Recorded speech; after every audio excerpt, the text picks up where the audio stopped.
Hey, doctors. Go! You're watching Dr. Politics.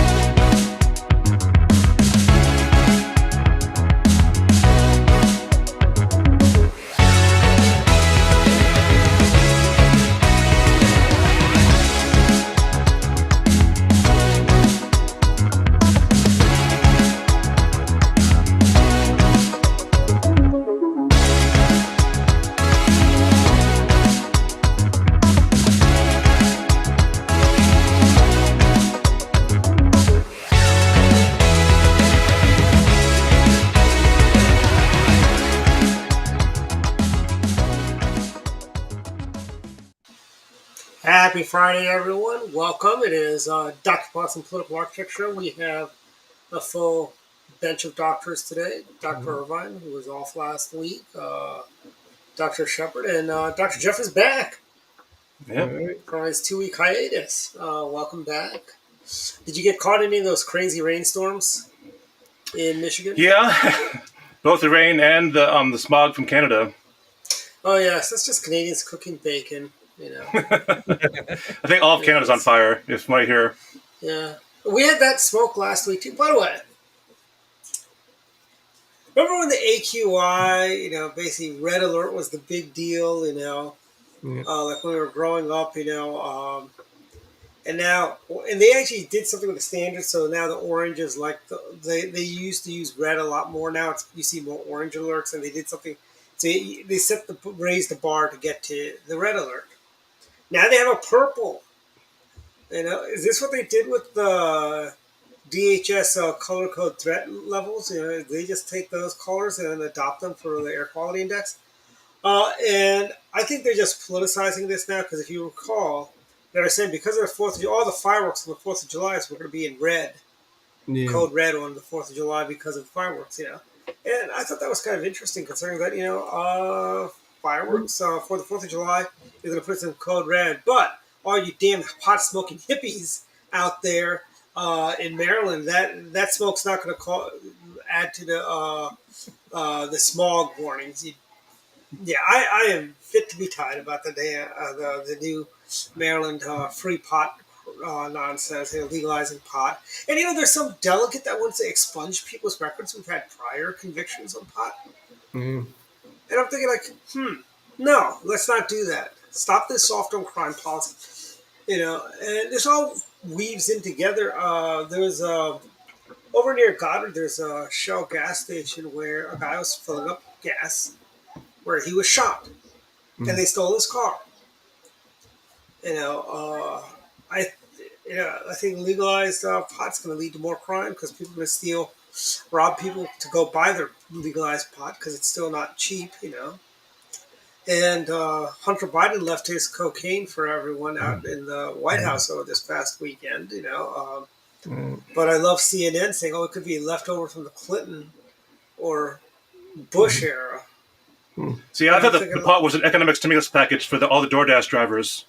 Yes, it is. Yeah, it's actually, you know what it is? It's pot for tots in Maryland. They want to pay for Kerwin through the tax revenue you get from pot. They want pot for tots. Because in Maryland they passed Kerwin last year, another boondoggle, where there's just a lot of bad things that happen that kind of all kind of builds on each other, so to speak. But how's everyone's Independence Day? Mine was great. You guys do anything? Dave, you're at the soiree for Morton. How was that? It was good. A lot of people Did you meet there. a National Committee woman there, Nicola Ambrose? I don't remember her. I apologize. I know there were a few Marylanders there, but I don't think I saw an official. But the guy did buy my book, and I signed it to a Maryland legislator. I forgot who it was, but he said I'm going to give this to a friend of mine who's in the Maryland legislature. So, oh really? Yeah, but it was good. It was a nice day. It was good food, and Did you all didn't choke on all the fireworks, the smog from barbecues and fireworks? That you guys weren't choking and gasping? Did you guys have gas masks and oxygen tanks there? Or people, because if you listen to the liberals, no. the crowd level but it was a nice times. So I had a good time, and then afterwards, I didn't really do anything. Watched TV and watched PBS's Capital Fourth. I don't know Was why. That's Carlton on one Banks. commission, so I'll watch that. Yeah, And, Carlton Banks was hosting, I believe, right? yeah, and they had Belinda Carlisle. She played, and Boys to Men, and so it seemed like a nice event. And that's really all I did. Didn't do much at all on the fourth. And then, yeah, Jeff, you do anything? Or were you in Michigan for the fourth, right? Or were you back here? No, I was back here. Yeah. Okay. Yeah. I don't know. I'm kind of against crowds, and it seems like I don't know what it is about the holidays, but it seems like to bring out the worst in drivers. So I'm just like Yes. I like the fireworks. I really do. It's just that I hate dealing with all the other people. So I just basically stayed at home. I agree with you. And might be able to see the fireworks from your house, like what they do in Columbia, right? Yeah, Columbia. I mean, we hear them at least. Sometimes, if you're lucky, you can see them. Last year, I did try to go to Columbia for them. Took my bike, but it just parking was crazy. I mean, you couldn't get in, so I basically just ended up just driving around and driving back home. And again, it's just like Merriweather was like completely packed, and you couldn't get anyone in. And yeah, it just again, I don't mind being in a crowd. That's not what bothers me so much as just dealing with all the people that it just takes one person to be an idiot, and then like it just gets everyone riled up. And I don't know. I'd Yeah. rather just take it easy, relax, and just enjoy peace and quiet from home. And contribute to. I tell you, the left has lost their minds, frankly, on all of this stuff. I mean, is it me or are they just overhyping this whole environmental stuff? I mean, if you watch any of the second tier channels like Comet TV or Antenna TV or Rewind TV, you see all these commercials that are all about how climate change, climate change is hurting, is putting all the starving children all over the world, and we need, basically victims and so on. It's like, come on, please get over. It's like, what is this with you people? I don't get it. Well, I don't And know. So me, I tend to be pretty center when it comes to this kind of stuff. So I think that there is evidence of global warming that's causing climate change look, issues. That being said, it's one of those things it's hard to measure on a year by year basis. But regardless of whether your arguments are pro or for climate change, we should still be an energy independent nation, which we are not, and we should be pursuing alternative energy sources. As I mentioned before, like we're too dependent upon foreign oil and non-renewables like coal and those kind of things. And well, I'm not about displacing all the people who work in those industries. We used to support, like back hey, in the Nixon Joe era, Biden says, go we used to learn to support we used to support all kinds of nuclear research, but since the '60s, we really haven't done anything. And all of our current nuclear generators are really using an outdated design, and they're not making new ones. Yeah, and Robin Ficker came to our Pizza and Politics last night, and he actually talked about that, how nuclear energy is the cleanest and most efficient alternative form of energy. But the environmentalists will not have that because they are afraid of 3 Mile Island and Chernobyl. But Don, I mean, we were all around during 3 Mile Island. But you know what happened shortly I think it was like shortly after 3 Mile Island, Skylab crashed. Yeah. Is there a correlation there? Well, what people don't talk about is okay. It's like think about geothermal energy. Everyone thinks that's the clean source. What they don't consider is what they call like the naturally occurring radiation that is exhumed because of that. So they kind of say, okay, we're not going to count all the radiation that we uncovered as part of this process because it's natural. It's already been there. We just happen to expose it. So there's actually more radiation in some of the the natural sources of energy than in nuclear reactors. And that being said, the real problem with nuclear reactors is really what do you do with the waste? And basically, it's because we're using a solid Yucca fuel. Mountain.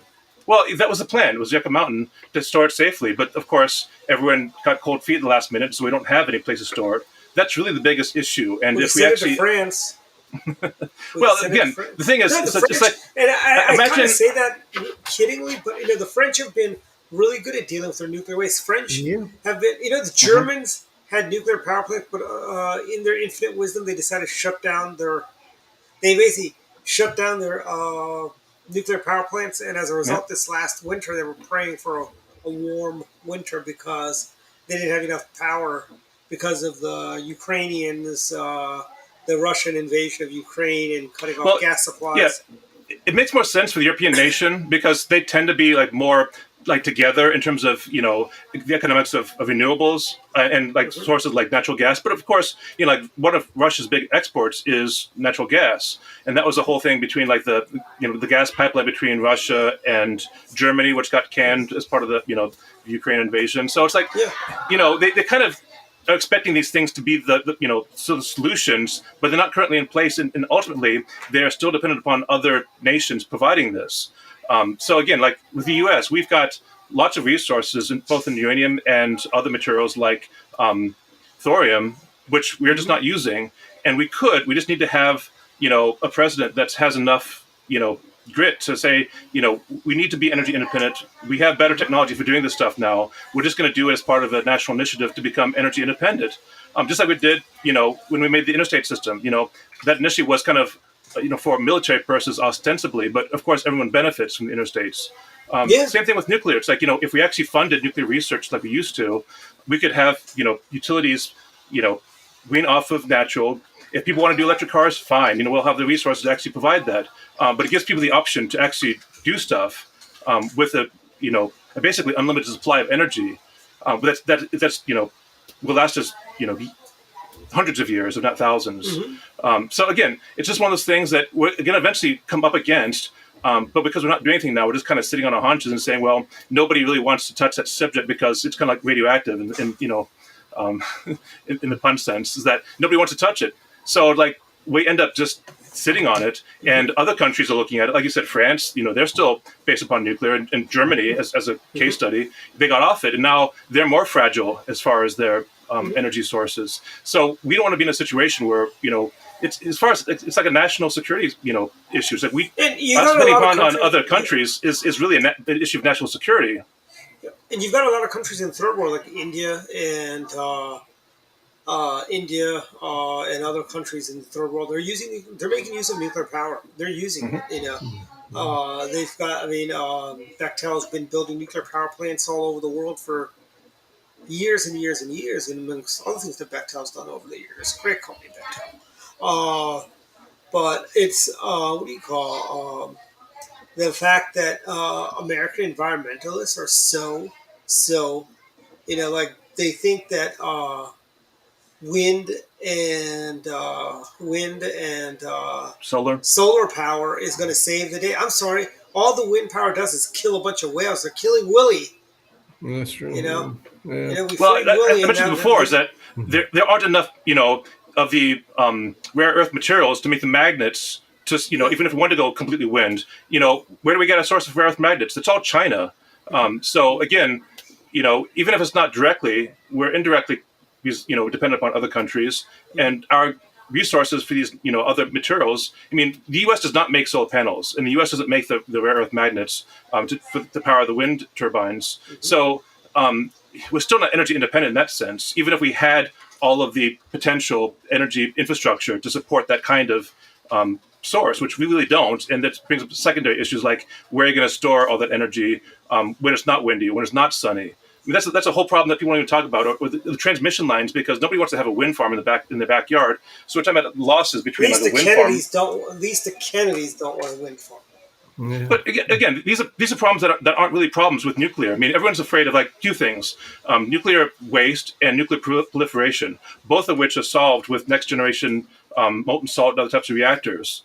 But again, nobody wants to talk about this because we're so afraid of like the conversations are like, well, this is just going to lead to the U.S. going back into the arms race in letting other countries with ability to make nuclear material. But honestly, these other types of reactors, you can't make weapons out of them. It's not the kind of material you need to make an atomic bomb or nuclear bomb from that. So again, we have issues with water. Desalination is a very energy expensive process. Hmm. Where are we going to get the energy for that? Right now, burning fuels is not really good for anyone. But if we could get basically nuclear back on board, then we could start doing desalination projects in California and other places, even third world countries, and start getting them fresh water, which is going to help everyone. And again, carbon reclamation. These higher temperature plants can actually take carbon from the atmosphere and make simple molecules like methanol from that.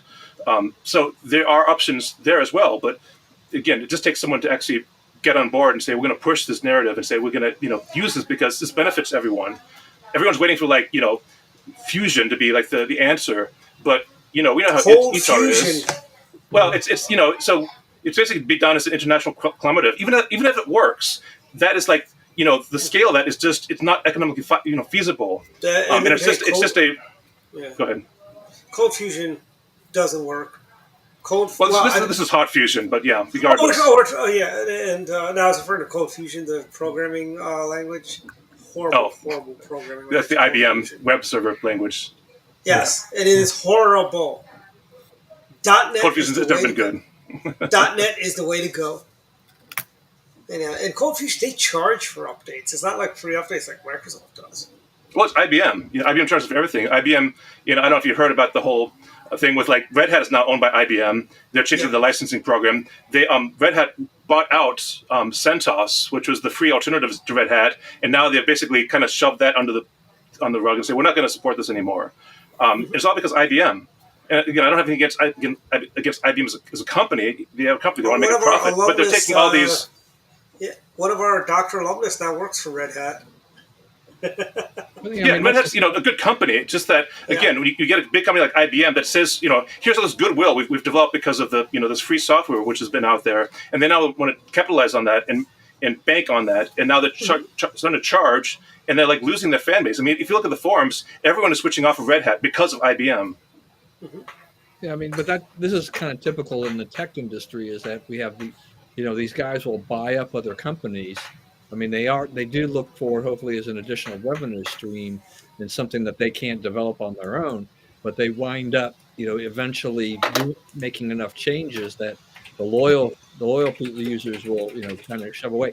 And how many times have we seen these companies, either create something or buy something and then basically just shut it down, and it goes away. They didn't want, they buy out the competitor that could maybe eat their lunch in a certain segment. The best thing to do is throw your big money at it, buy it, and then just make it go away. I mean, this is a problem. This is the thing about Google that drives people absolutely crazy. Is that they have a whole suite of things that they've done over the years, and one by one, it's like, no, we're not interested in doing that anymore. That service, we're shutting that one down. We're going to sunset this.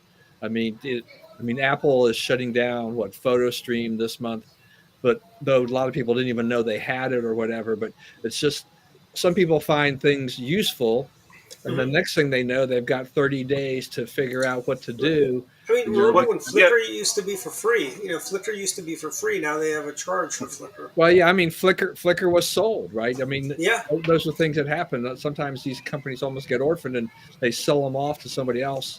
I mean, isn't it Shutterfly or something like that? Shutterfly or Shutterbug, one of them. Yeah, somebody like that. So these things happen. I mean, it's like, I think part of the bottom line is that never fall overly in love with a product. Yeah, exactly. Well, because Google Stadia was supposed to be like the cloud gaming solution that competed against NVIDIA, but it's like they've literally refunded everyone who purchased the Stadia product, including the controllers, because they've basically said, okay, well, this is just not going to work. So they canned it. It's only been I don't know, a year or so that they had it in production, and they've already shut it down. Mm-hmm. And of course, Google Plus. I mean, who can't forget about that. Not supposed to be like Facebook, right? Yeah, there's some things too, like with companies that had security cameras and things like that. I think even Amazon had done something like this with something they had. Is that they had promoted these products, and then they decide a year and a half later, it's like, we're going to shut it down, and then people are left with these obsolete things. The right thing that some of the companies have done is that they've gone back to repurchase, or at least give some credit to some of their buyers, the customers for goodwill. But a lot of times you wind up with nothing. And years ago, I bought a couple of things for my car that go into the OBD2 port, which it was a company called Fixed. And I don't even know why this wound up being this way, but I think it was Sirius XM wound up eventually purchasing the company. And this is kind of a weird kind of to me. I thought it was kind of a weird mix ownership because fixed was a telemetrics. It was basically giving you data on your drives, your speed, looking at things that are in going into your car Hmm. and helping you. You're supposed to identify things so that you wouldn't necessarily have to take your car to a mechanic and pay them $100 to tell you your fuse is out or something, right?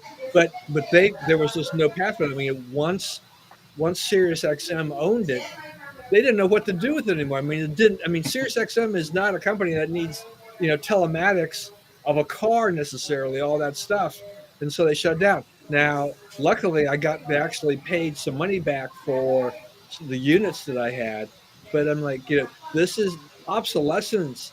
Right? Remember, we've grown up in an era where we kind of got used to replacing our cars every so often, and talk about how automobile manufacturers almost have kind of a planned obsolescence. You weren't expected to really run your car past 100,000 miles and things like that. Technology, anything we buy. I mean, if you buy a phone, a tablet, a computer, how operating system, how long are the companies supporting that? I have to know in my mind. I buy an iPhone today. I might have what 5 years of updates, and About You're then 5 being years, very yeah. optimistic with 5, maybe 4. you know Mm. yeah. So we're in that era where things are very very different. I mean, when now you understand, there's almost like a fixed life, at least for security updates and other software updates to your technology. It doesn't mean that you can't use that technology beyond that Yeah, point, but you're not going to get the bugs and the fixes, which leave yeah, you vulnerable if you're going to go out on the World Wide Web. If you use it locally, no problem.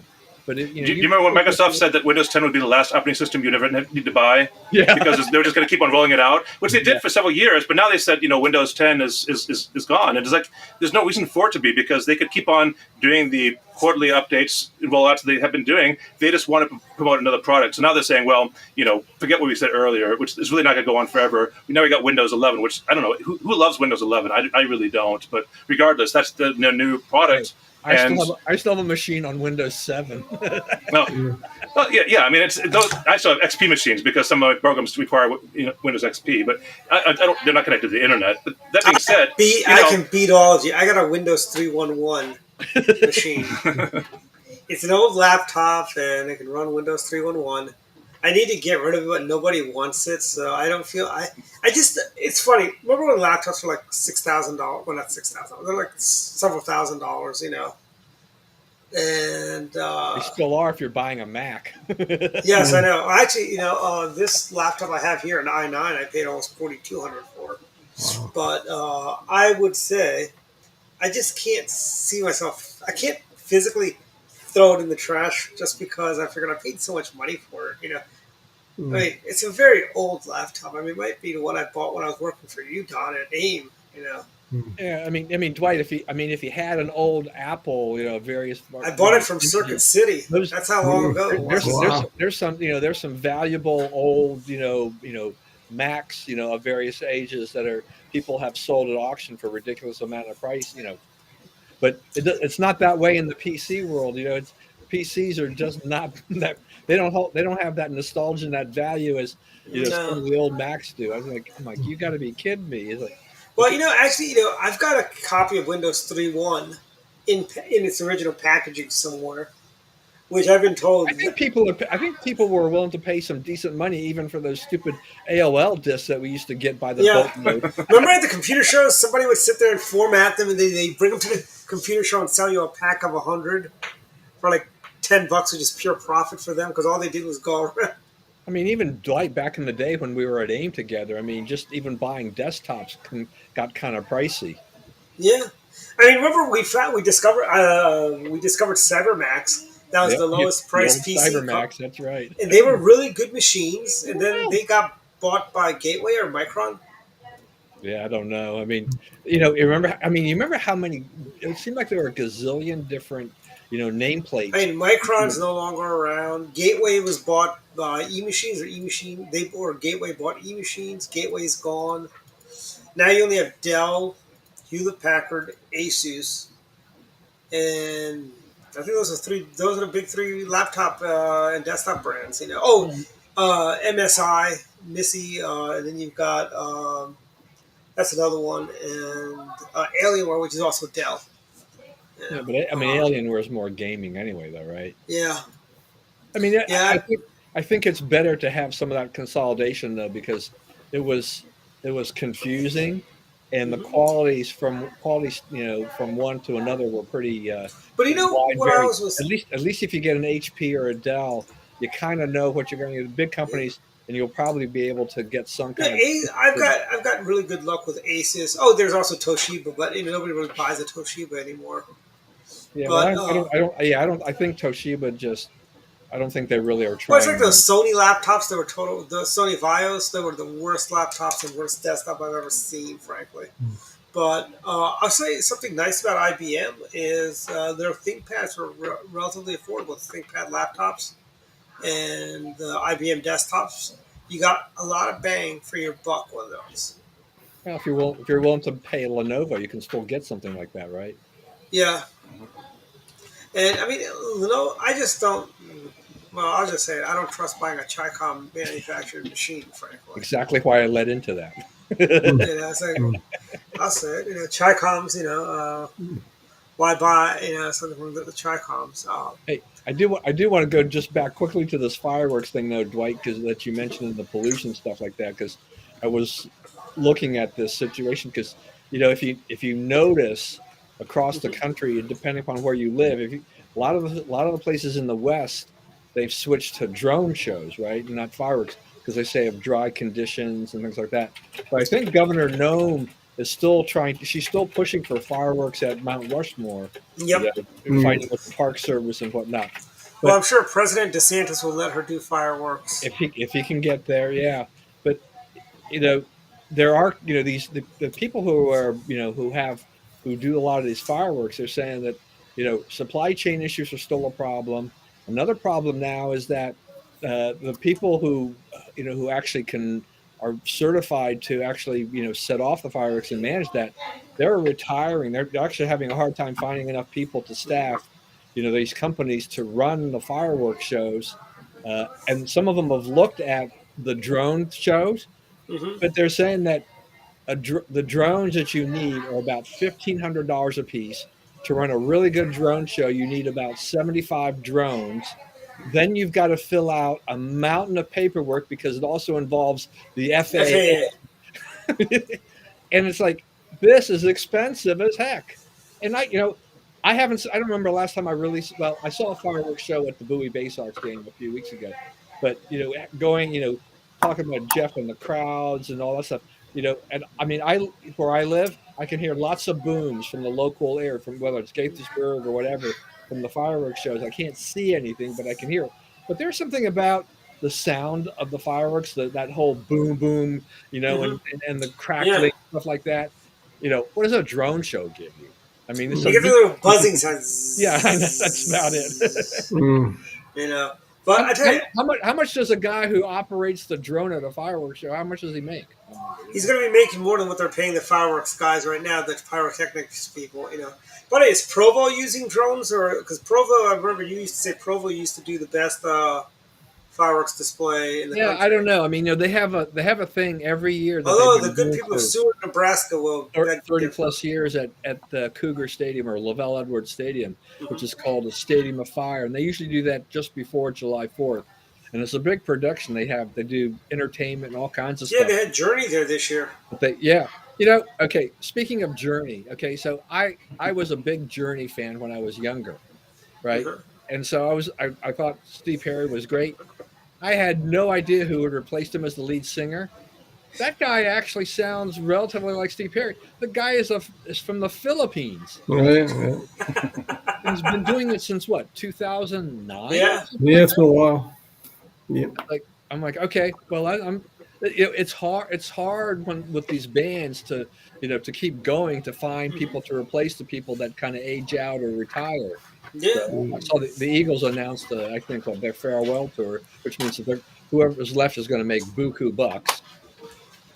I saw the Steve Miller Band a couple weeks ago at Wolf Oh Trap. yeah, Steve Miller Band, great stuff. Wow. Yeah, it was good. It wasn't cheap.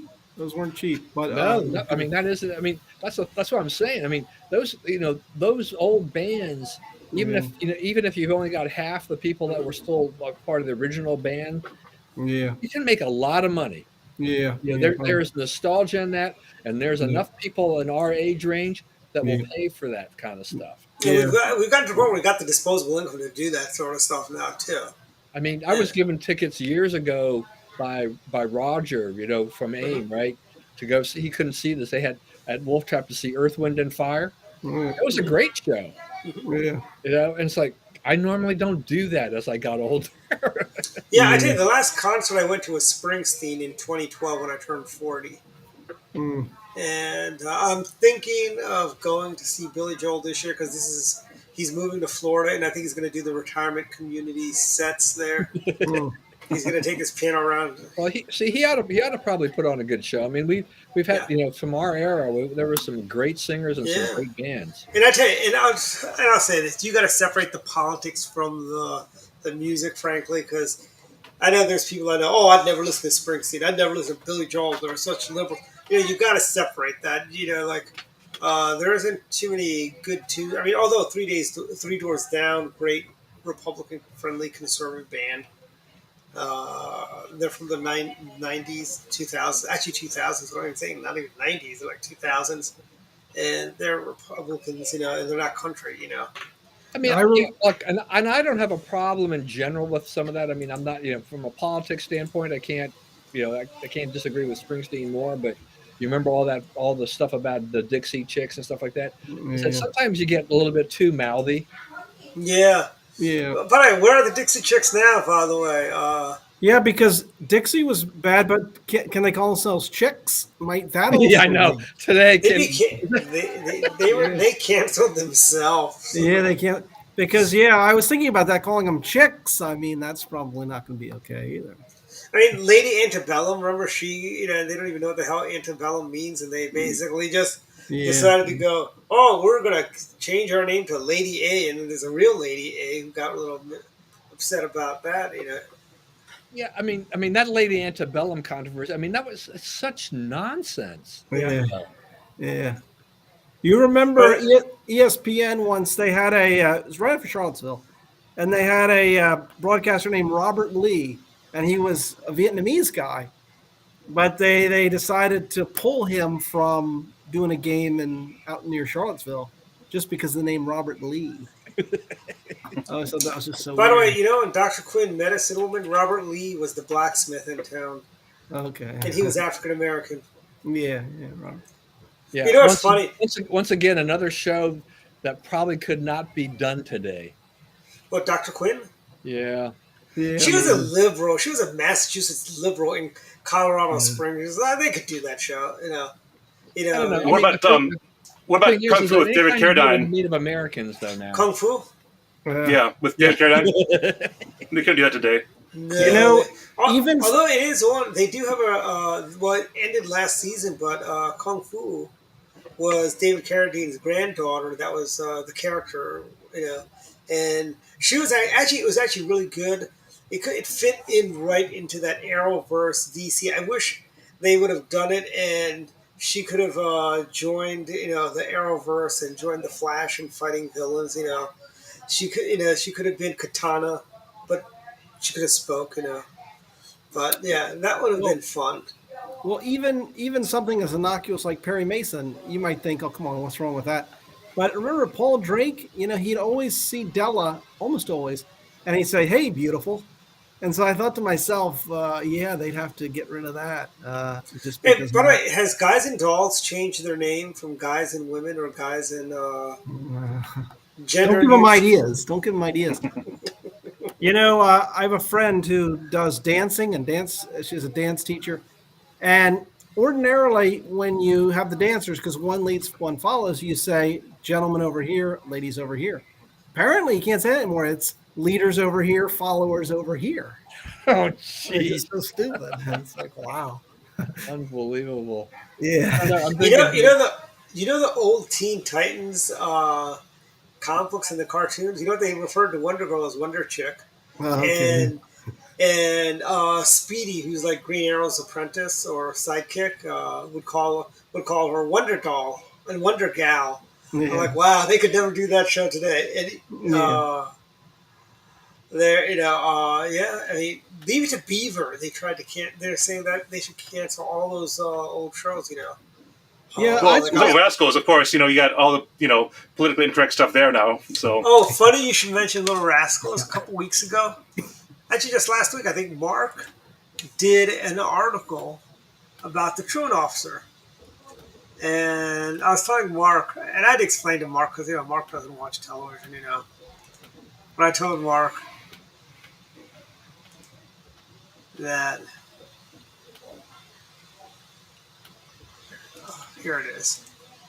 I told Mark this is the most appropriate picture for it because it's about Hooky, and this is the truant officer from Little Rascal. And I thought it was great. But I mean, there's a lot of stuff they couldn't do anymore. I don't even think they could do G.I. Joe, a real American hero cartoon anymore because he was an American and he was fighting terrorists. yeah. Although there was that one special where Cobra and G.I. Joe teamed up to take out a drug dealer. And also they also got together to fight environmental polluters too. That's when Cobra and G.I. Joe agreed on something. So, That's why I like the old TV programs, so I can see America when America was great, not the new stuff that they produce. Yeah, I I mean, mean, do you think they could, do you think shows like from our era, like Who's the Boss, could even be done today? Who's the Boss, or I'm trying to think of like what was the other show? Dallas, could that have been done? JR being a womanizer. Yeah, that's right. Yeah, well, because are there any soap operas anymore? Huh? Are there even any soap operas anymore? Yeah, Young and the Restless is on during the daytime, and they are going on. Safe to say the Dukes of Hazzard. A lot of that daytime TV stuff has been fake. I mean, a lot of that had been replaced, by with right? stupid. There's It's not like a whole with lot of them left now. yeah, it's with a lot of the what they've done is they replaced it with a lot of these game shows like and they had what was that the CBS's Answer to the View with that. They had Les Moonves' wife was on there. The Talk. Yeah, that's it. Yeah, and then I think Sharon Osbourne was the one She there, was and on she there. got fired. She was on there until they kicked her off. And then they had the woman. Yeah, that's right. What is it? Leah Remini from King of Queens. Yep. She was on there, and the daughter from Roseanne was on there, and it was a horrible show. Yeah. They canceled As the World Turns for that show. Oh man. Oh. Yeah. James Stenbeck, the best big bad on daytime television.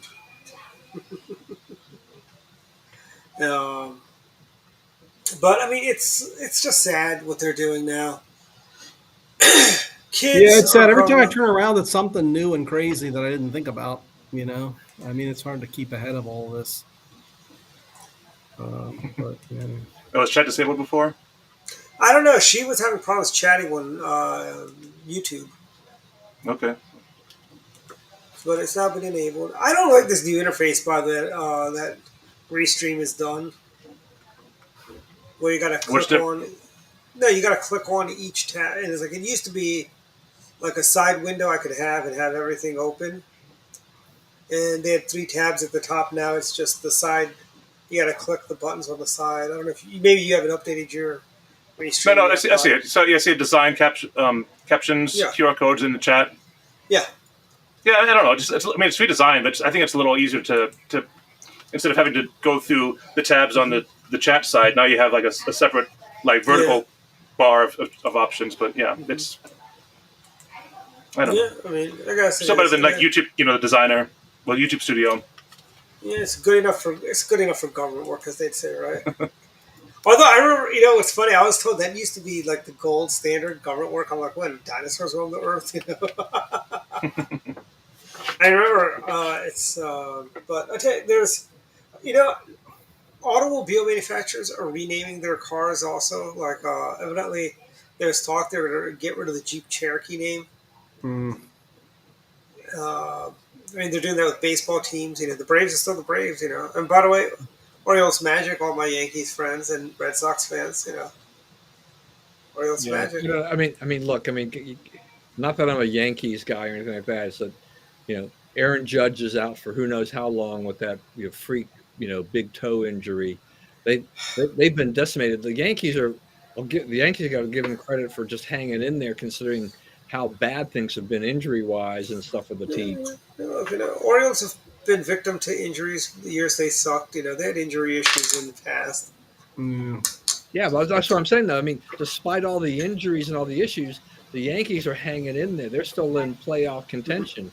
The Yeah. Orioles have been relatively healthy this year, but Hey, the way I look at it is, as I've told other people as far as the Orioles go, it's like all you Orioles fans out there, enjoy your season, and I congratulate the team for how they're doing. yeah. But come next year, you may not be as happy because Well, Peter, the Angeloses have not been willing to sign their star players. Daddy Angelo should open up his damn checkbook instead of trying to run for U.S. Senate in Maryland.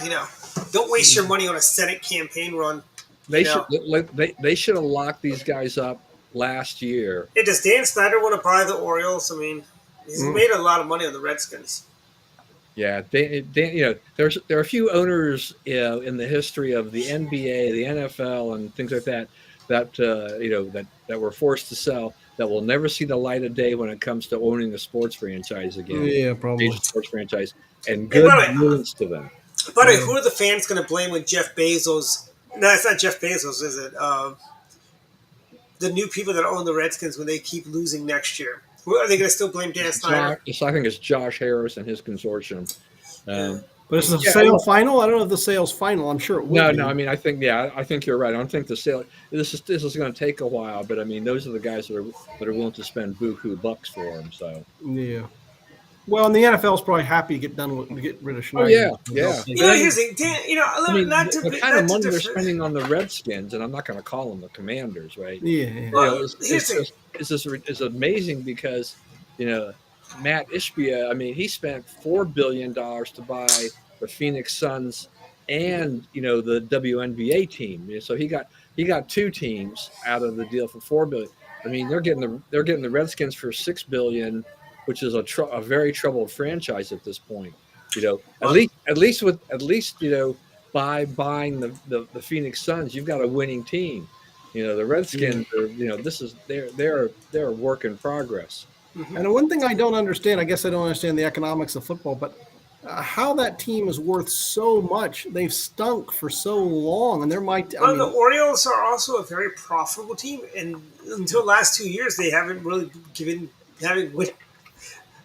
respectable seasons, not even winning seasons. Sports is now built on rights, broadcasting rights. Yeah. Yep. And these, whether it be ESPN or Apple or Amazon now, they are paying big bucks, billions of dollars for the rights to broadcast these games over the next 5 years, 10 years, whatever. And that's cash flow. That's why, as Dwight was just alluding to, the Orioles don't really, Angelos, even when the team sucked, they made money because they had a low payroll and B, lots of money coming in from broadcasting rights. So they didn't need to do diddly squat. Yeah, just look at your cable bill to see how they're getting paid. Yeah, I mean, the thing about these teams is just that, especially in baseball, because baseball may be one of the major sport that kind of encourages you to tank so that you can go ahead and start building up the draft choices and rebuild.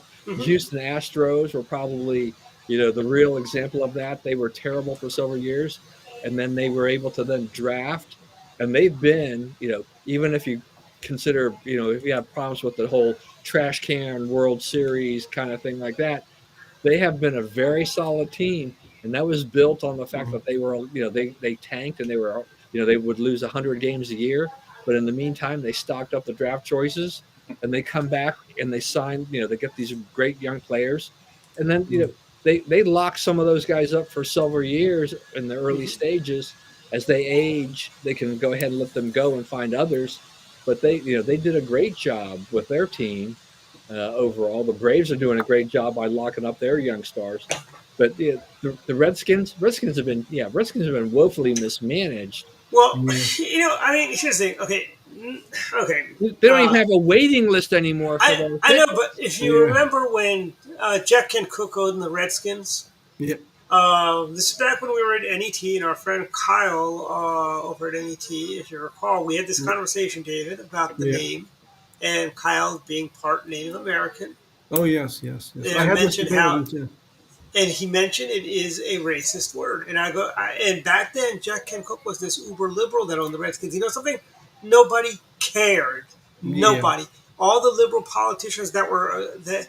Evidently, Dan Snyder, since he's donated to Republicans quite generously over the years, they just can't. It's because if Dan Snyder went around giving away candy to all the people, to all the fans, and doing all the crazy stuff, and doing dimming the lights on low power day or whatever the thing they have, uh, they would have loved Dan Snyder. But the fact that he gave money to people like Jim Talon and Governor Allen and other Republicans, they just didn't like the guy. The name became racist all of a sudden. When did it become racist? Because it wasn't racist until when Jack Kent Cook owned the team. Yeah. And first of all, I think Dan Snyder opened his wallet and he got he let them get whoever they wanted. Frankly, right? He made an investment. He was a micromanager, and I hate micromanagers, but something. He owns a team. His name's on the door. Frankly, Well, I mean, and they look, Snyder's to blame for a lot of the lack of success of the team because he hired terrible general managers, Vinny who Serrata. were in charge of doing things, making trades and signing players. And as you said, he was a micromanager. He also insisted certain players get signed to ridiculous contracts like Albert Deion Hainsworth. Sanders. So you have these guys that are just become an albatross around there. You sign them for $100 million, and then they can barely play anymore. So you know, Mhm. as far as the Redskins name and all this, I thought Snyder, he stood his ground for a long time. Yeah. But I think really this, the straw that broke the camel's back was just that he thought that after all the allegations of the sexual harassment and misconduct and Mm-hmm. all the other investigations that the NFL was trying to do, that he was going to get the NFL off their back if he went ahead and acquiesced and basically caved to all the pressure that the liberals were giving them on the name. I think without that investigation, with all the problems that they had within the clubhouse and things like that, if that had not occurred, if there had not been an NFL investigation, the Redskins would still be the Redskins. I mean, it would still Mm-hmm. be there. I mean, I was at Costco today making some returns, and the guy at the counter, I happened to be wearing a T-shirt I picked up at training camp years ago in Richmond, which was HTTR, and it's a training camp on there. And the guy's like, "I like your shirt." It's like, I'm always praising people who are wearing Redskin stuff. Mm-hmm. I mean, Because I I'm like, know. yes, I know. please, bring your Redskin mug, wear your Redskin hat, Well, whatever. Don, I was at a meeting at a government agency where this guy who happens to be African American, we were talking. I go, and he's back when they were still the Washington football team. And he goes, they're going to be they've been Redskins my entire life. They're going to be Redskins till the day I die. I refuse to use the new name. I mean, I've got, and I'm not even really a Redskins fan, but I did pick up when the heck company shut down in downtown Silver Spring, the 50th anniversary Steins.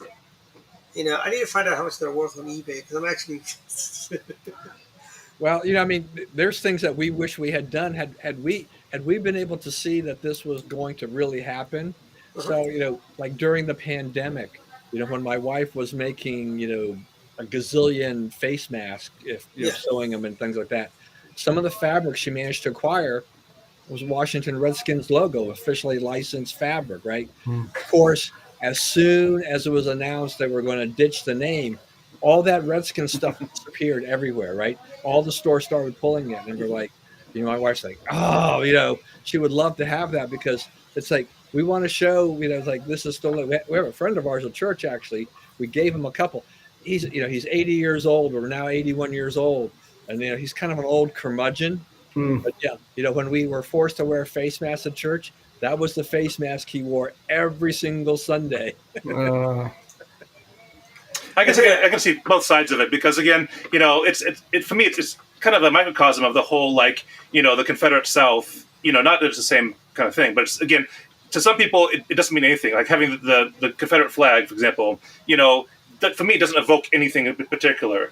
For other people, it has strong evocations of slavery and other types of things that in their life because it's more part of their either cultural history or just something that means more to them. So I'm not saying that I don't.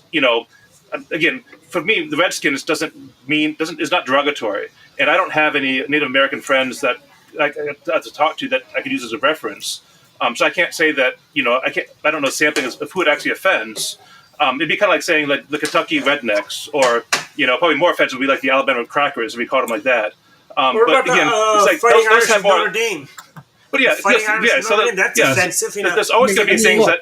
I mean, how ridiculous are things? I mean, the Cleveland Indians are now the Cleveland Guardians, right? Yeah, it's just Indians. It's the word Indians. Okay, but part of the argument there was that they had Chief Wahoo. It was kind of a caricature, kind of a goofy mascot guy, right? So I mean, you can always change your mascot a little bit and adjust that.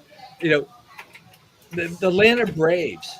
Okay, I mean, the idea behind most of these things was to honor this, right? It was not to be derogatory, and look, and do you remember, back when Ted Turner owned the Braves, and he was with Jane. Hanoi Jane, yeah.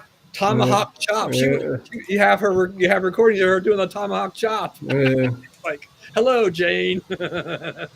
Hanoi Jane. Well, it was a fearsome thing, and you're fighting a brave. That's going to be tough. So, I mean, I grew up watching Cowboys and Indians movies and stuff like that. We played Cowboys and Indians when I was a kid. Yeah, me too. Yeah. Hey, by the way, when does Wycomico County get told they need to change their seal and their flag? Hey, and let me ask you. This is Elizabeth Warren's favorite county in the state of Maryland. Yeah. Well, Kyle, Dwight, is there any movement with the Maryland flag? I know the Maryland they had to change the state song, the Maryland, My Maryland. It's gone. We're a state without a song right now. That's too bad. It was a beautiful song. I love that song. I don't know why they couldn't have at least maybe changed the lyrics if they had to, but it's a very beautiful melody. It was played in the Gone with the Wind. Yeah, I'm sure it is. Yeah. Well, what's the problem with the Maryland flag? It was the Calvert crest, right? Is that the Calvert? Yeah, I think they don't like the cross. Oh, that offends them. The cross offends them, I think. But I don't. But we've gotten so many awards for our flag because our flag is one of the. It's a great beautiful flag. It is. It's a great flag. H.L. Mencken, who's a Marylander, so he's biased, but he talked about his favorite state flags. Maryland was one of his favorite state flags, and he liked Alaska's and Texas's. Those are both Arizona. Actually, I'll say the best flags are Maryland, Texas, Arizona, and New Mexico. My favorite is South Carolina's. I love the palmetto tree and the crescent moon. I thought that's cool. Alaska has a nice state flag. Oklahoma's, because they got the peace pipe on there. Yeah, I think California has the bear still as part of their flag. Yeah, that's a nice flag. Yeah. And I hear they want to replace it. They want to replace it with a Yogi Bear instead of a black bear. It's too fierce and it's scary. Do you know Mississippi changed their flag? Mississippi has now changed. Actually, I do. Let me tell you, I've actually got the original Mississippi state flag around here somewhere. Yeah. But I like their new flag. It's not hideous. It's a nice flag, actually. The new flag is a nice flag. By the way, I'm not too impressed with this. Somehow just get the hammer and sickle in there somewhere. By the way, I'm not too impressed with the Alaska state flag. I mean, it's just the Big Dipper and a star. Yeah, but it just seems Alaska, you got the big sky and you're looking up there. But that's like every other state flag. New York's flag is like that. Virginia's flag is like that. Yeah, the A seal on it, seal. the state seal. Yeah. I mean, New York could do so much better for their state flag than what they have. Yeah. Yeah. I mean, you've got, oh, Frederick's got, yeah, I know it is an ugly flag. The Fredericks County flag is horrible. It's a horrible, horrible flag. Sometimes these people think they have to change the flag, and it was just better to leave it alone. Yeah. Yeah. Yeah. Yeah, I agree. Generally, I would say. Well, if you're trying to make the most non-offensive flag, it's kind of like getting a committee where you try to please everyone. You end up pleasing nobody because it's Right, like yeah. one thing that's going to be like the most banal flag is going to be just like maybe 3 colors that everyone agrees is like totally like gender neutral and doesn't offend anyone, and be like shades of gray or something. It'd be a nothing flag. So I mean, every flag is going to evoke some kind of connotation because. What makes a state great is usually, like you mentioned, like palmetto trees in South Carolina, Yeah. or the crest in Maryland. Which These are all not have native to, which I don't think they're native to South Carolina. Those palmetto flags. but the point is, it evokes something about the state that's like unique to it. Yeah. Like the Lone Star State for Texas. Again, it's like maybe that's offensive to somebody. I don't know, but it's part of the history. So This is the new Frederick have flag, by the way. The new Frederick County flag. It's some guy pointing to Frederick. Yeah. I mean, Utah just changed their state flag this year, and people were not happy for the most part. Why did they change it? Oh, I don't remember. It was Didn't it? What is it? Seagulls offended somebody, Don? Is that what it was? They got a seagulls. well. I one, mean, right? it's the beehive state. That's what they were Right. famous for, and I think they kept some elements of it and they changed it. But sometimes it's like I said, people thought, oh, we need to update or modernize the flag, and like, I don't know. When you've had one for a while, there's a lot of tradition, and a lot of people feel pretty strongly about it, and it's like. It doesn't go. Politicians get I mean, involved. it's not that bad. I think it kind of looks better than what they had because this is what they had. So that's So it's a beehive and kind of what's supposed to be mountain ridges, I guess, Yeah. or the Wasatch Front. I mean, this is their other state flag right here. The original state flag, I should say, which is right here. I mean, this is definitely more. Yeah. I kind of like it better. Yeah. Well, they're clean lines, but I don't know if people are like, what is that? Although when you see it like this, it's kind of Yeah. Is this the? Yeah, I think final Dwight's waiting for product? like us to get like United Federation of Planets and Klingon flags and those kind of things. I think once we get those, That would be awesome. That would be awesome. If we had- Ohio has a nice state flag. I thought Ohio's is kind of nice. What is their flag look So like? what's the Dr. Politics flag? It's actually the heartbeat. We've got the heartbeat. Yeah. Yeah, was Brigham Young or maybe Joseph Smith? I don't guess he was involved in designing the flag of Utah. Yeah, I mean, I think I don't. To Craig's point, it's like I don't think putting religious figures on the flag like that would. I mean, the state is changing in a lot of ways anyway. So many people coming in from California, Washington, Oregon, and things like that. That a lot of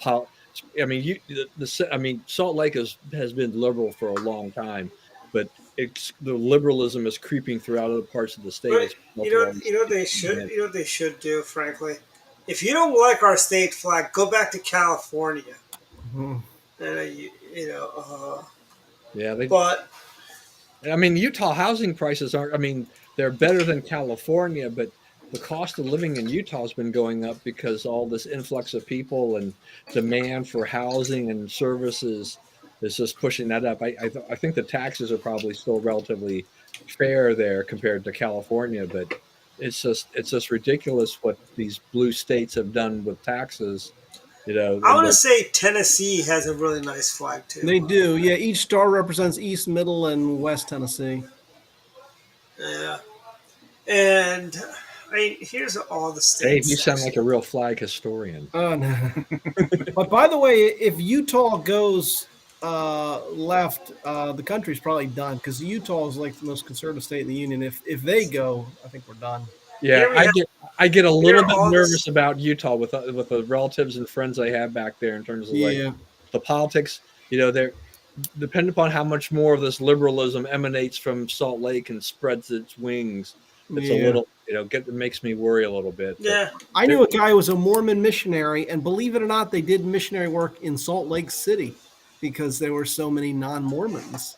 Oh yeah, no, I mean, look, I mean, it seems for a lot of people probably seems odd, but the church has missions all throughout the state of Utah, Yeah. and you kind of my thought initially was like, but I thought the state was supposedly like 70% Latter Day Saint, Yeah. but not all of them are go attend on a regular basis, and now with the influx of others, that percentage has been going down.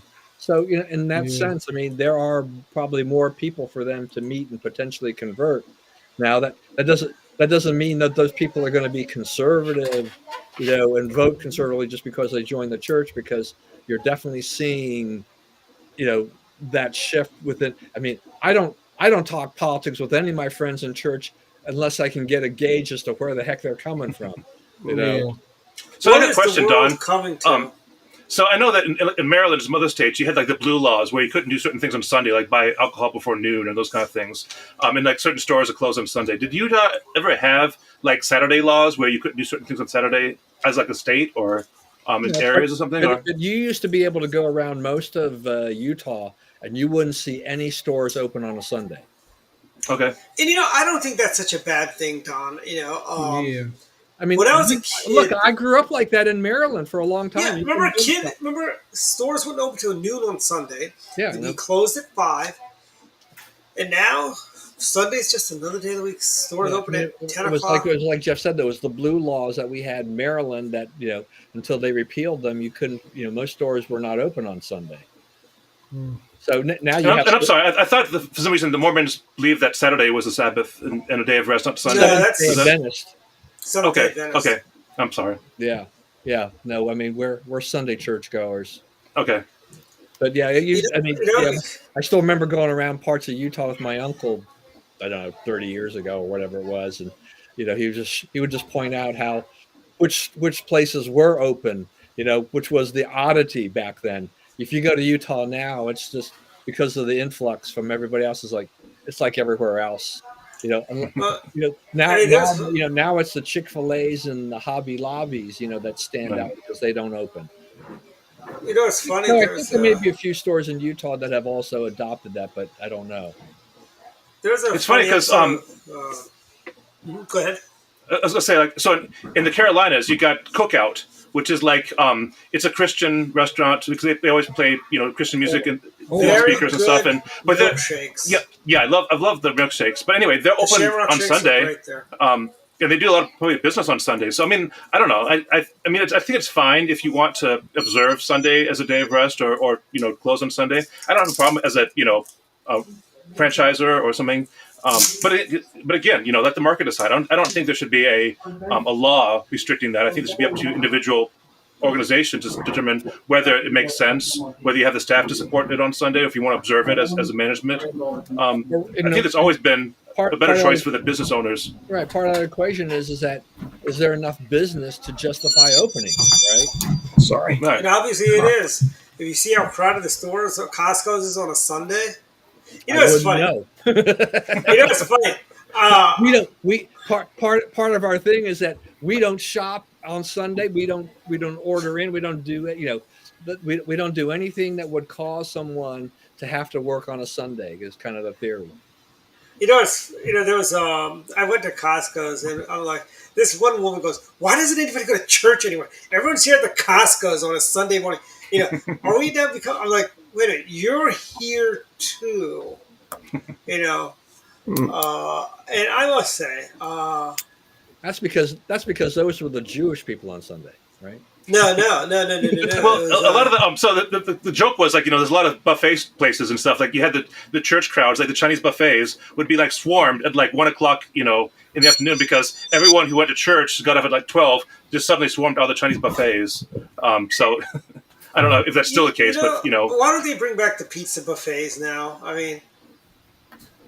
Well, here's something. Those are a lot better than Chinese buffets. I found out years ago, and I don't know if I don't know if this is something that is relatively common, or it's only with, say, the bigger kind of mega churches, evangelical churches, but a lot of them have like restaurants, dry cleaners, Starbucks type of things, as part of their church thing. And so, Hmm. in essence, as you're talking about, these Christian religions as such, yet they have people working in facilities within the church that are serving food or whatever. So they've got people actually working and I assume getting paid to work, in a church sponsored entity of some sort. I'm sure that if there's a Starbucks, I guess they're paying the licensing fee or franchising fee and everything like that. But I'm like, okay, whatever. Well, It's Chick-fil-A sanctioned closes though. on Sunday. Chick-fil-A Well, is not open Sunday. What's Yeah, funny we're talking about that Chick-fil-A is, and Hobby Lobby. Oh, Yeah, those are the Chick-fil-A and outliers. Hobby Lobby, yeah. well, Yeah. Yeah. isn't Yeah, there? my wife doesn't What? like the chicken stuff. I love Chick-fil-A, but yeah. she is a big Hobby Lobby customer. Okay, good. Yeah. You Yeah, know, good. are there any Hobby Lobbies around here? Most of them, like the ones I know, are in Florida. The There's some I Hobby here don't in know. I Northern always like Virginia. Hobby Lobby at Michael's. I can't really tell the difference There's a between the two Hobby of them. Lobby, So yeah, but there's a Hobby Lobby like in Columbia. Laurel, I guess. Okay. Yeah. And so that's where my wife winds up going. And I think is there one in Frederick or whatever. Anyway, for my wife to go to Hobby Lobby, it's a 30-mile drive. Oh, That's a long. She must like the store. But she yeah. but she likes it. She likes the people better over there. She thinks the people at Hobby Lobby are nice. Hobby Lobby is interesting too because they're a little bit of a throwback. How everything you go to a store these days, right, is um, you go there and they just scan the code, right, the barcode, and everything is at Hobby Lobby. They're physically entering the prices on the register. They have hmm. they do not electronically have anything, going on there with the pricing. So they're Now, telling me they got really my long wife had lines at asked Hobby them Lobby. about this, a long time ago, and they said, well, this way they don't have to actually change the prices like in the computer, right?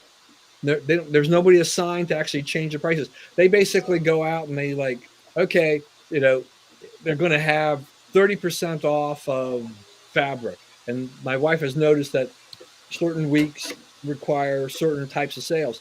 So the cashiers, there's either price stickers on the stuff or whatever, and that's what they use. And unless they've got to change those prices, the old days of when they used to have to change the price sticker on everything like that, they seem to find that to be a better system for them than just going and having everything computerized. We when we're at the register, we're like, if we're in a line of like 8 people, we're like, this would go so much faster if they could just scan this. Oh, yeah.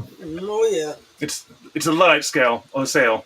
Yeah, it's just like, oh, whatever. But if you like the store, you like the store.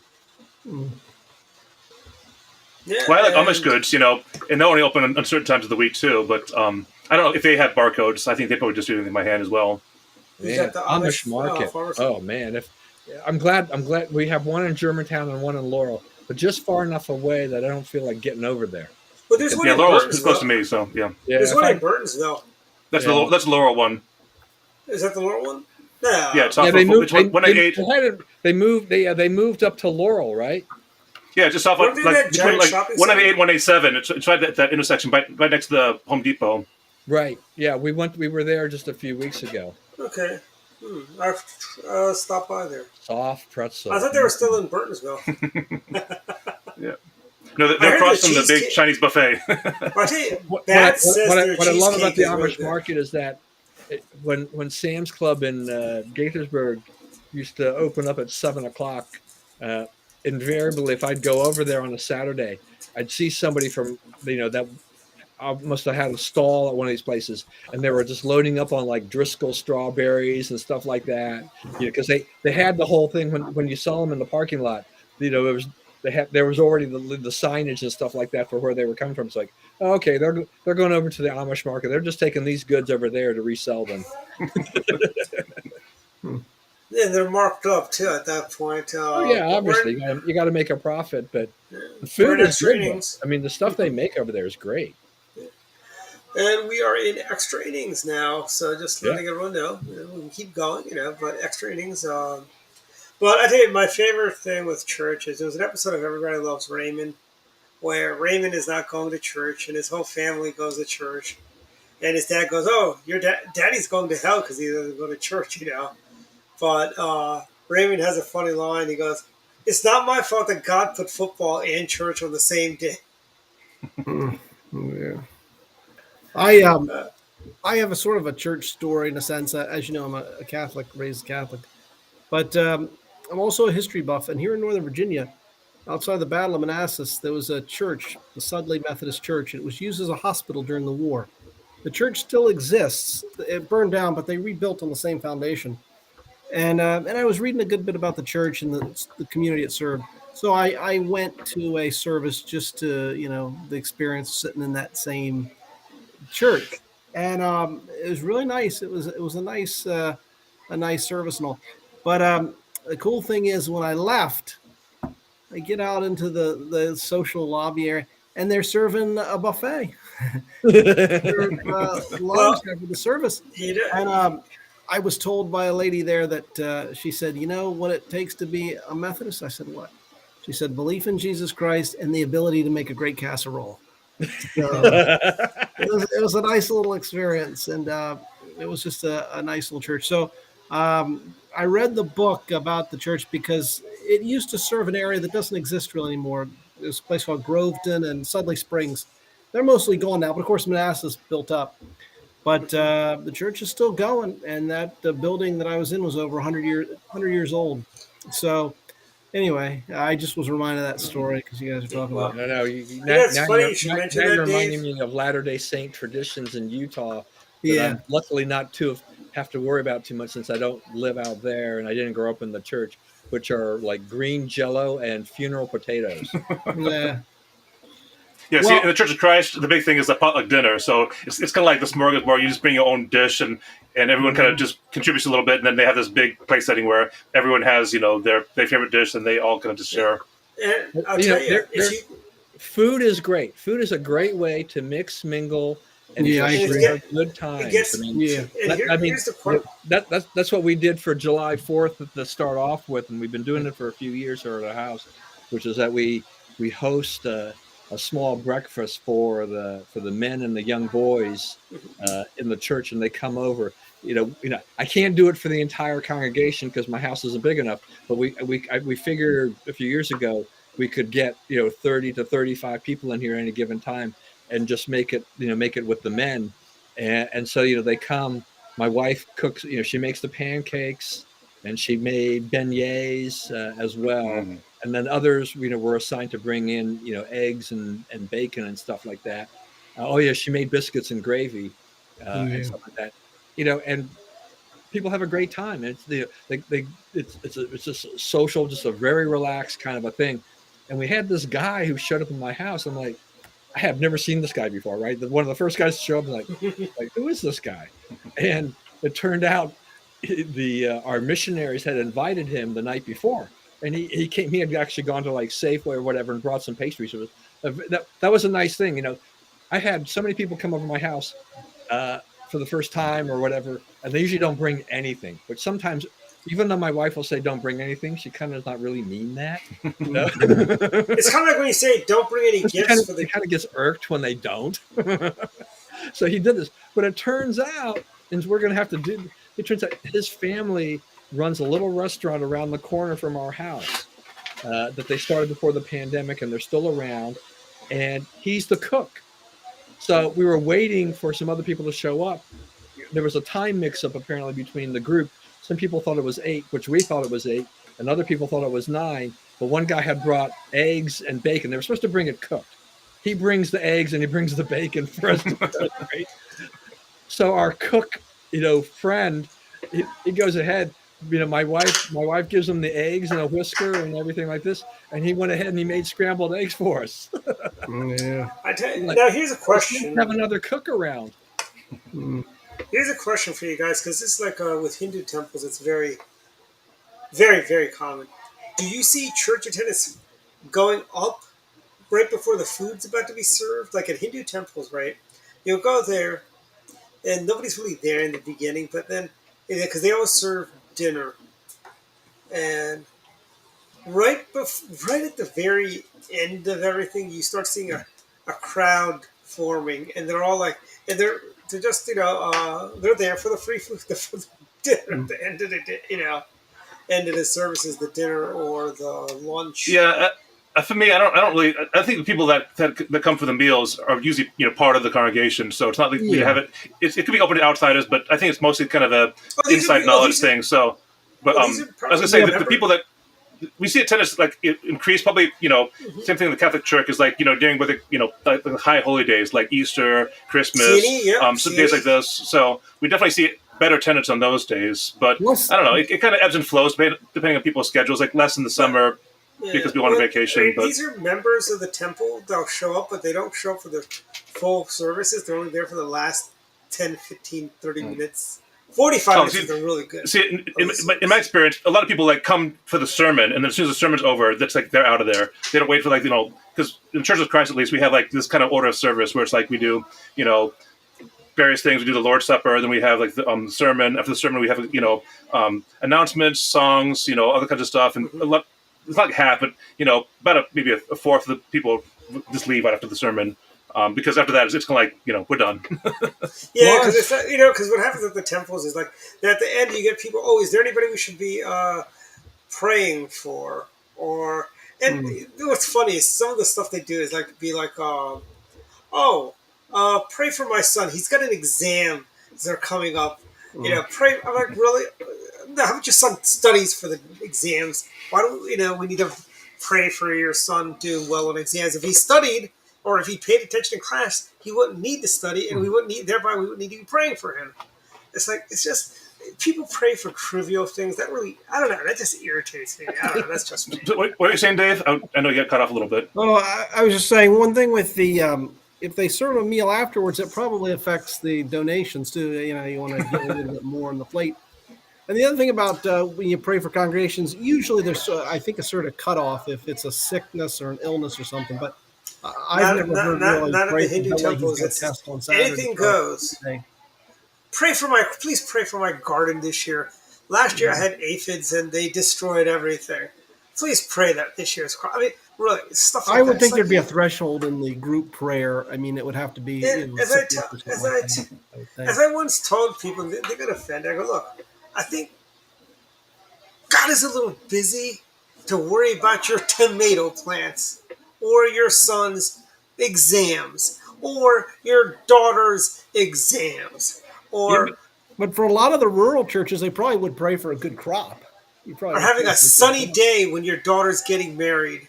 It's like, well, really? okay, so, but again, part of the prayer is like is you bring God your worries, your concerns. So if it's something that you're actually worried about, giving it to God is kind of like the thing to do. So whether it's like an individual prayer or a congregational prayer, part of it is like what bothers you. So obviously, I wouldn't, basing tomatoes wouldn't be a concern of mine.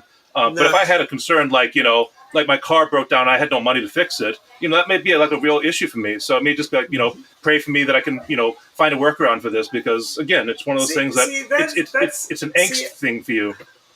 But see, I think that's a more of a legitimate prayer than praying for, you know, I, I understand praying for people's health and all that, but praying for no rain on their daughter's wedding or praying for their son's exams, I think those are more trivial. I mean, those are prayers you do on your own with God.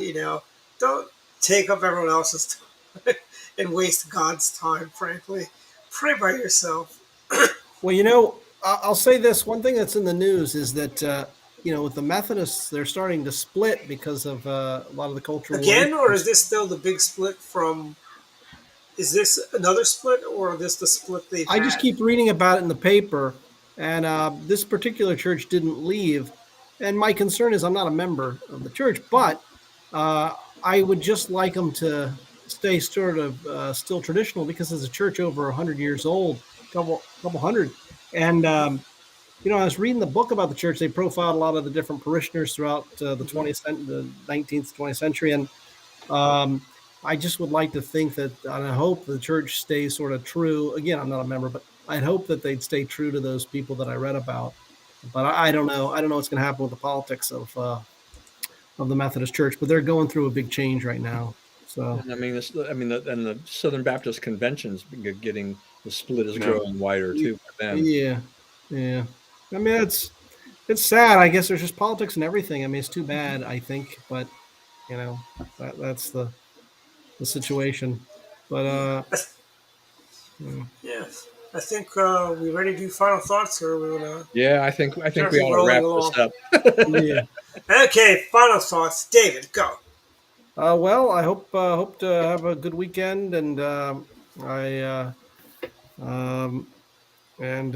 just keep working my writing and my books and my book sales, and that's about it right now. Cool. Final thoughts, Don. Final thoughts. Okay, so I'm going to do first of all I'm going to do a Dwight. All right. Okay. My first final thought. Oh, yeah.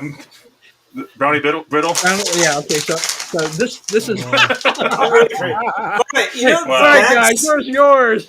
The bag is smaller. Yeah, not bringing my No, season I don't know pitons. about the bag being small. I haven't paid attention. My comment was, was Dwight, the Dwight like in terms of, and Dwight can refresh my memory. But this is, it's on sale at Costco now, right? Yes. Buy one get one, Yep. and it's $7.69 for the bag, so you get two for $7.69. Yeah, it used Wait, to be $3. Wasn't the stuff like $4.99 or $3.99 at one point? Yeah, $3.99 is what it used to be. Yeah. All right, this is delicious. You should get these. What is that? Creamsicle almonds. Cream seems keeps a little almonds. Really? It's like- Interesting. They're good. Costco? Yes, Costco's. Yeah, they were right next to the brownie brittle. Well, you got every Costco. It's all different, It's just, Oh. yeah. So anyway, until You got choosing sale final ends, thoughts. I'll be periodically going back and restocking, so I have enough to last me until the next set. I notice, with Costco too, that if for things like brownie brittles, which they're only stocking like once a year before they do the buy one get one, if you start to see the stuff, being stocked, but but the price is still the regular price. Yeah. The chances are that the next, when the next sale goes on, that's going to be part of the sale, because I was in the store and I said, oh look, there's a few bags of brownie brittle, which I haven't seen for like a year. And then, and then a week later, the coupon book arrives, or what, a sale book, and there it is. I'm like, yep, okay, and I think I bought 8 bags of this thing so far. So yep, final thing, Craig, that's right. I know. Yeah, right, So what Craig. is it now going to be? We're 65 going to cents? get the same lousy service for an increased price. Hello, thank you so much. Are they still doing that forever stamps, or is that like not a thing anymore? Forever stamps are still going, yeah. So if you have a forever stamp, you're safe as long as you got. Yeah, I do. I actually. They're still selling them though, right? Oh yeah. Yes. Oh, yeah. Okay. It's just the price goes up for them. But the price is Forever. going to go up 3 cents I for think- the forever stamps. I think aren't all the stamps now pretty much forever stamps? Every stamp you buy. pretty much, at least for the regular first class postage. Like I know, like I bought NASA stamps, for. But I think the way they're doing it, and maybe Craig knows or something, is that you've got your forever stamp, that is good for the first ounce. And I think you may have the forever stamp for the second ounce and the third ounce. So because it's like 24 cents for the second ounce, maybe it's 24 for the third. So you could actually buy a forever stamp probably now, I think, for what is it, 63.87 and like $1.11, and that'll go up like 3 cents incrementally, I think, probably. I think the second and third ounce are staying the same. But although it makes it easier for the post office, because all they have to do is they don't have to issue new stamps. They just say, we're just charging you more for the stamps we already had, right? Mhm. So just watch out for that. But we already took that 5 cent per gallon gas tax increase this past week, so that was already a pain in the neck. What is the price of a stamp now? I really have It's no idea. 63 today. It'll be 66 on Sunday. Oh, jeez. I still have a whole bunch of Yeah, stamps look, that are 2 cents. I'm concerned about those ads. Every time I see that, I say there's something fishy about that. I mean, who is going to sell you stamps at half price and be really legit? If Here's you a really- dollar at half price. what Costco They're does selling you. You know what sometimes they're is doing is they're taking they'll Easter sell seals. you, even with the rate increase, they'll sell the stamps at the old price for like a week or two before they raise the price. And maybe it's because they've already bought the stamps at the lower price or whatever, and so they're when they go out of their inventory and they replenish it, then they'll push it up or whatever. But Well, how is it to forge stamps? I mean, I don't know. Maybe those stamps are actually just like forged? I haven't looked into I don't it, know. but I you'd get a think that'd little be bit. maybe a thing. Yeah, I don't know. I did find some first class stamps in my house the other day that were at 39 cents, and I'm like, what in the heck was this? First class postage is 39 cents now. Yeah, I Well, still remember the 29-cent stamp. That's forever in my memory. It's like Yeah, stamps should be 29 cents. That's my price I remember paying for them. yeah. I remember when stamps went up to 25 cents, and I thought this is crazy. A price of a half the price of a Coke in a Coke machine is what it costs to send a stamp. But but our postage rates are relatively good compared to a lot of places in the rest of the world. So Yeah, I really don't come. And people, part of the problem is that Because we have actual roads. people don't really use the mail that much anymore. Right? no, My mailbox used to be stuffed with all kinds of stuff, either from legitimate mail to junk mail, and now I don't. Some days I don't get any mail, which used to never occur for me. I think the U.S. Post Office could kill Saturday delivery, frankly, just to go to 5 days a week, frankly. Yeah, I mean the businesses will still argue with that, but so many things are electronic these days. Yeah, You know, you know, even I mean, you can you can pay a business using electronically, and you can use a service to pay that. Which is what is I think there's a thing called bill.pay or whatever, bill.com. And you can Mhm. pay them, and you can run your bills through them. You pay them a little bit for that service, but everything I think goes out by electronically that way.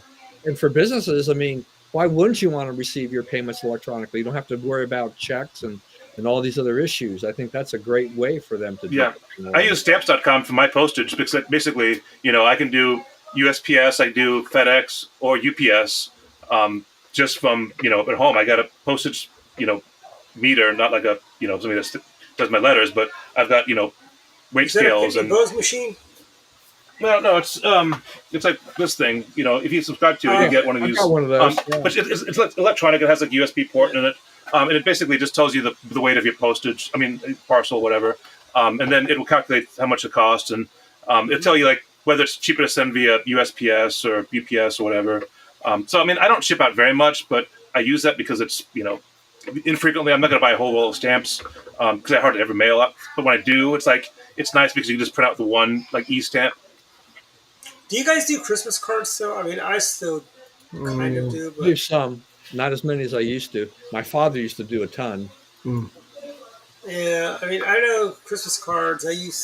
There were almost several in the heyday. I want to say there was almost 100 plus cards that be sending Yeah. out. Now it's like, I'm just kind of too lazy to sit there and handwrite them out. My wife thinks that needs to be personal in that sense, and then I should maybe include a note or whatever. I'm like, no, that's too much trouble. I don't feel like doing that. do you guys do a Christmas letter at all? Like I know my grandparents used to do a Christmas letter, talk about all the My happenings. kids couldn't care less. just give me a gift. That's all they want, for them. We're past the halfway point to Christmas. Christmas is closer to us. Well, that was the thing. than Yeah, when I was in a Hobby Lobby with my wife, last week or whatever it was, and I'm walking around the store, and I started to see some Christmas stuff, and I'm like, we haven't even gotten to Halloween and Thanksgiving, and there's already had a few Christmas items. I mean, in Florida, Macy's puts out their trees in September. Yeah, I mean that's just the way it is nowadays, right? I mean, none of this We give surprises every me. holiday the bums rush. We don't. We have these holidays. Everyone seems to forgot the true meaning of all these holidays. Yeah. All right, I'll give you a couple more things, and then we can kind of wrap. We have a couple more Yeah, thoughts. well, I think Jeff still has to do his final thoughts. But yeah, Yeah, I know he still has to do his too, but I just want to, comment, sure. Meta, a la Facebook launched Threads. Yes, I just got on Threads this evening actually. Yeah, and so as of this morning, they had over 50 million signups, over 100 million posts. They have a lot of work to do to match some of Twitter's features and even better Twitter on some of the features. I've thrown some stuff up there. I've actually put more posts on Threads than I have on Twitter in the last few days. It was like just to kind of see that. The only thing is that you need you need to find a way to get some following because okay, so some of the people who are on Instagram, automatically follow me because I automatically follow them, but it's a slow go unless you're a bigger, well-known name. I think as of this morning, I had like 67 followers, and like so I don't know exactly how much time I should spend on there for 67 people who may Well, not even be reading my stuff anyway. well, you know what my bio? You know what I put in for my bio, right on there? I'm a disruptor. Here to post out to post a point. Oh, okay. There's a typo there.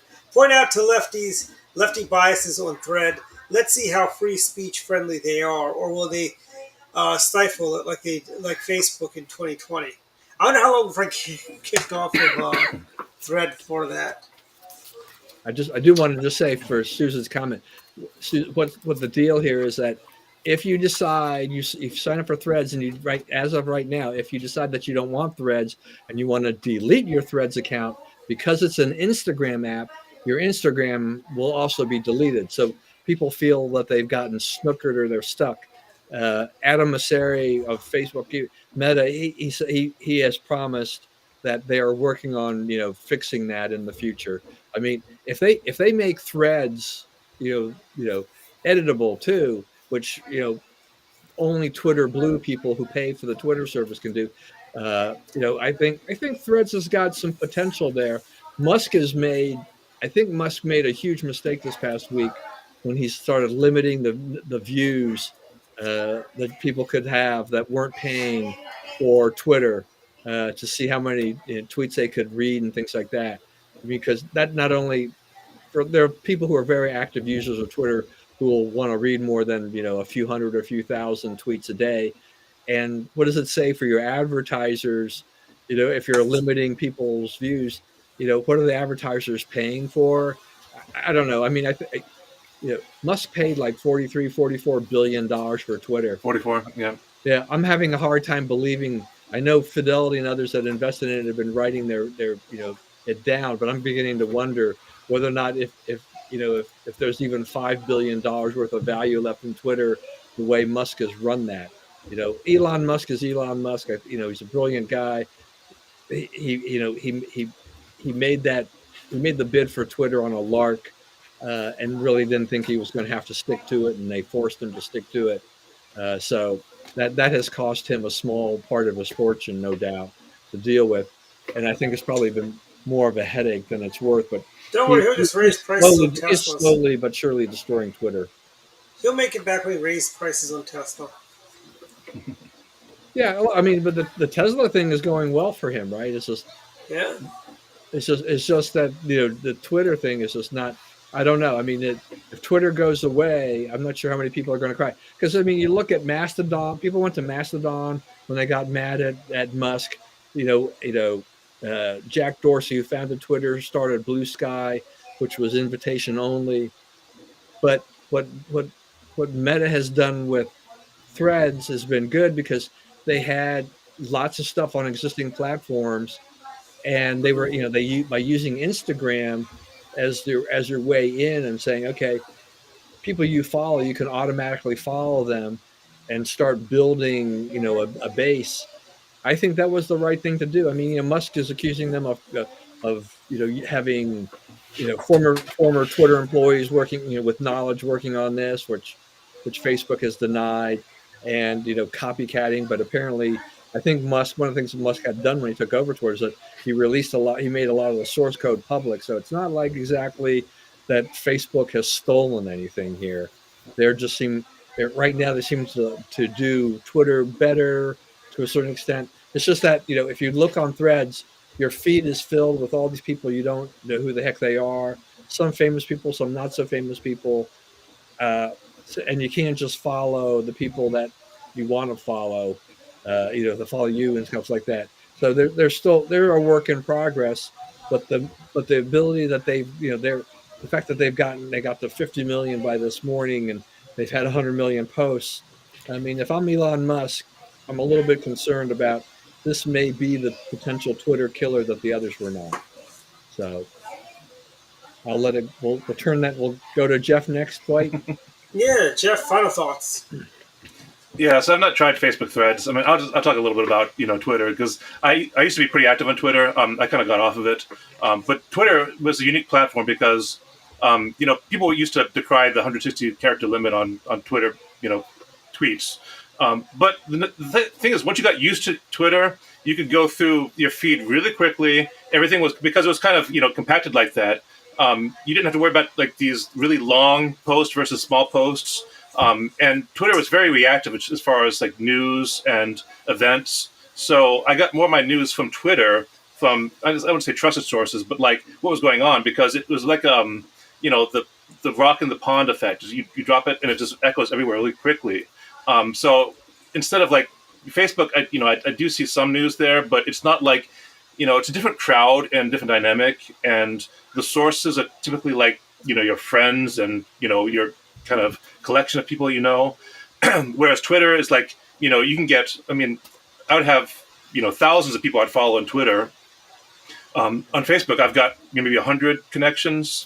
So it's just a different dynamic. And again, Twitter I think is good for again just getting kind of a really quick feel of like what's going on. If there is something like current, I mean, you'd see it in an instant on Twitter because it's somebody somewhere in your feed has got something to say about it. And I think Twitter was pretty good at like managing what you saw. I mean, it wouldn't limit it. At least I didn't see that it was limiting it, but it kind of give you like the highlights of what you thought was more relevant to you based upon who you interact with more. So you tend to kind of see, not it wasn't like an echo chamber, but you kind of see the people you interact with first. You'd still see other stuff if you keep on scrolling. It's kind of like the Google search. It's like the first page of Google search is like it's supposed to be the most relevant, but sometimes you've got to scroll down a bit to see the stuff that's past all the ads and such. So Twitter was kind of like that. It was kind of like the first bits of information was more relevant typically, but then if you had time, you just keep on scrolling. You'd spend all day literally scrolling through your feeds with Twitter. So I don't know how this is going to work with Twitter Blue. I was part of Twitter Blue initially. I did try it out, and it didn't seem to be that much of a difference. But again, then I got off of it, and I'm just like, now it's kind of like, I don't know if I'll get back onto Twitter or not, but it was a very unique platform. I don't know if Facebook can really capture that dynamic because Twitter actually had a good dynamic mass. If Twitter had the ability to like actually take all the if Facebook Threads could take your Twitter account, like export it from Twitter, import it to Facebook, along with all your followers and that kind of stuff, it maybe have enough momentum to actually start doing its own. But you can't take the people that are on Facebook and the interactions there and build a new Twitter from that because they're just different. It's the number of connections, the people you interact with, how you interact with them is just different. It's like saying like LinkedIn and Facebook. They're just different platforms. To try to make Facebook more professional like LinkedIn, or to make LinkedIn more casual like Facebook. Again, they this target different audiences. So I don't know. Personally, I don't think Threads is going to really make it, but that's just my personal take. Let me just say, and I generally agree with you too. The thing too is that with Threads, one of my questions is that, is Meta going to, on Threads use a Facebook algorithm to determine what goes on in there? And if it does, then it's useless. Yeah. Because as you correctly pointed out, I mean, Twitter was like a news feed. It's like having your own, AP news feed wire almost in there because you had so many people contributing news events. You had to figure out some of the stuff. Some of the stuff was garbage, but even journalists, liberal and conservative, got a lot of news out of that, and they delivered a lot of news that way. Yeah, it was good for amplification too because you could retweet things, and so it's very easy for your followers to say, here's something from NPR or BBC or whomever your source is, and then retweet it so that your followers would see it. So again, the amplification effect of Twitter was very effective, I think. Right. Yeah. So we'll have to wait and see. Yeah. Anyway, I don't really have any particular thoughts, so I'll end it there. Okay. Except one thing. This is my last week of school. Summer semester for UMGC, so pray for me for my exams and that I do well. Yes. Yes. Was that tongue in cheek? Is this really your last week of school? Like, do you graduate now, or no, not forever, just for the semester. Oh, okay. Getting close to graduating, but not quite there. Oh, good. Anyways, my final thoughts. So, Prime Day is coming, and I don't know. Maybe it's just me. I think Prime Day has become way too commercialized. It's like what is this? And this is not what Prime Day is. Prime Day is. How was Prime Day not commercialized before? I don't know what's that. I know.